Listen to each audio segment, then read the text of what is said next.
लियोनार्डा सिएंसोइली को उसके माँ बाप प्यार नहीं करते थे। उसका जन्म किस दिन हुआ ये किसी को नहीं पता, लेकिन मौजूदा जानकारी के मुताबिक लियोनार्डा का जन्म एक बलात्कार की वजह से हुआ था।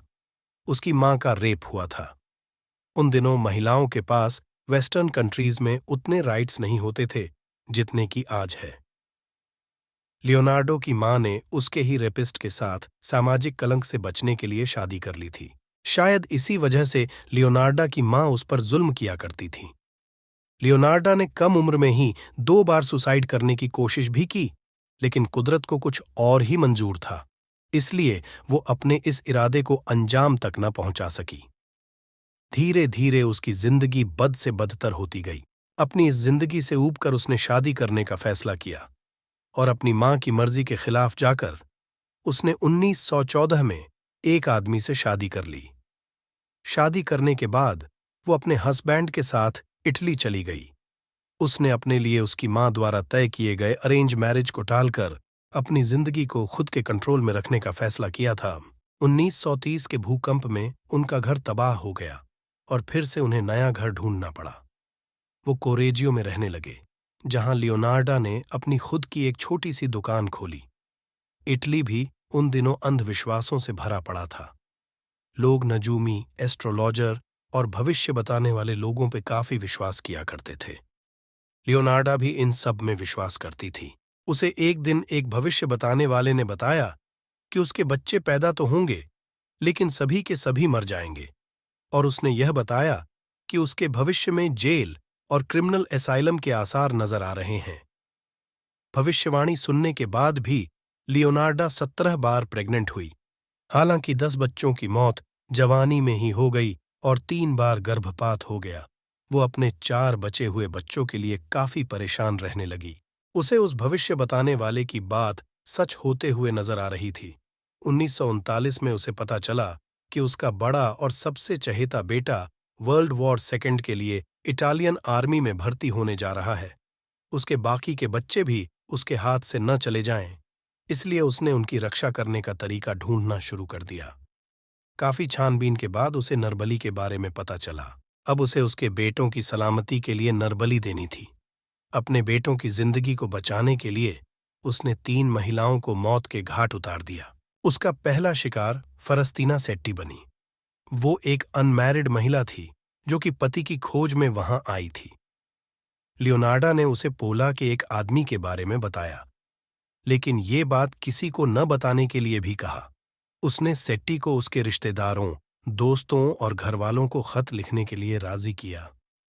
सेट्टी पोला पहुंचने के बाद वो खत भेजने वाली थी ताकि उन्हें बताया जा सके कि सब कुछ ठीक है। सेट्टी पोला के लिए निकल रही थी और आखिरी बार लियोनार्डा से मिलने आई। लियोनार्डो ने उसे वहीं पर कुल्हाड़ी से काट डाला। इस दौरान सेट्टी ने खुद को बचाने की भी कोशिश की, पर अफसोस बचा न सकी। उसने उसकी लाश के 9 टुकड़े किए और उसके खून को बेसिन में इकट्ठा किया। उसने अपने बयान में आगे जो कुछ भी हुआ उसका भी खुलासा किया।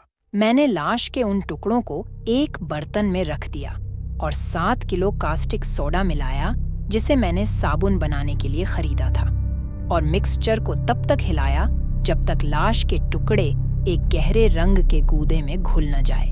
उसके बाद मिक्सचर को मैंने कई बाल्टियों में डालकर पास के सेप्टिक टैंक में खाली कर दिया। फिर उसके बाद बेसिन में जो खून था उसके सूखने का इंतजार किया, और जब खून सूख गया तो ओवन में डालकर थोड़ा और सुखाया।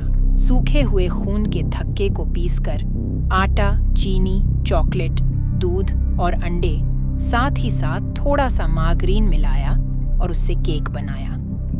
जो औरतें मुझसे मिलने आया करती थीं, मैं उन्हें वो केक खिलाया करती। इतना ही नहीं, मैं और मेरे बच्चों ने भी वो केक खाया। वो बहुत ही स्वादिष्ट था। उसकी दूसरी विक्टिम फ्रांसेसा सोआवी थी। लियोनार्डा ने दावा किया कि वो फ्रांसेसा को एक गर्ल्स स्कूल में नौकरी दिलवाएगी। सेट्टी की तरह फ्रांसेसा को भी सभी के पास खत लिखने को राजी कर लिया। जब फ्रांसेसा जाने से पहले उससे मिलने आई तो लियोनार्डा ने उसे शराब पिलाई और फिर कुल्हाड़ी से उसे भी काट डाला। उसके शरीर को भी काटा गया और फिर उसके खून का भी केक बनाया गया जैसे सेट्टी के खून का बनाया गया था। उसकी तीसरी और आखिरी शिकार वर्जीनिया बनी। वो एक सिंगर थी और काफी जगहों पर परफॉर्म भी किया था। उसके लिए उसने सेक्रेटरी के पद पर काम दिलाने की बात कही। बाकी महिलाओं की तरह उसे भी सभी को खत लिखने को राजी कर लिया। 3 सितंबर 1940 को वो जाने से पहले लियोनार्डा से मिलने आई। लियोनार्डा ने उसकी भी हत्या कर दी और पिछली 2 विक्टिम्स की तरह वर्जीनिया के शरीर को भी साबुन बनाने के लिए पिघलाया गया था। लियोनार्डो के बयान के मुताबिक, मैंने लाश के टुकड़े किए, जो कि चर्बीदार और मोटा था, उन्हें पिघलाया, और जब पिघल गया तो मैंने कोलन की एक बोतल डाली। उबलने के काफी समय बाद उसका साबुन बनाया।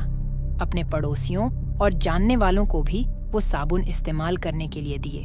उसके खून का केक भी बनाया। मैंने खुद तो खाया ही और दूसरों को भी खिलाया। वो औरत वाकई में बहुत प्यारी थी। वर्जीनिया से कथित तौर पर उसे 50,000 रुपए और सार्वजनिक बॉन्ड मिले।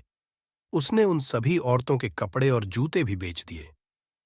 वर्जीनिया की भाभी को उसके अचानक से गायब होने पर शक हुआ और उसने उसे लियोनार्डो के घर आखिरी बार जाते हुए भी देख लिया था।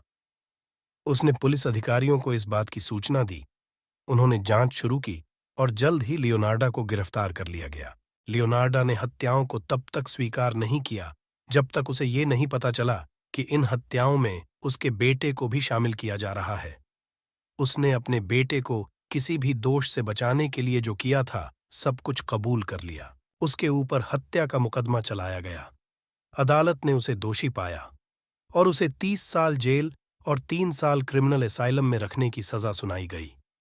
5 अक्टूबर 1970 को सेरेब्रल एपोप्लेक्सी नाम की बीमारी के चलते उसकी जेल में ही मौत हो गई।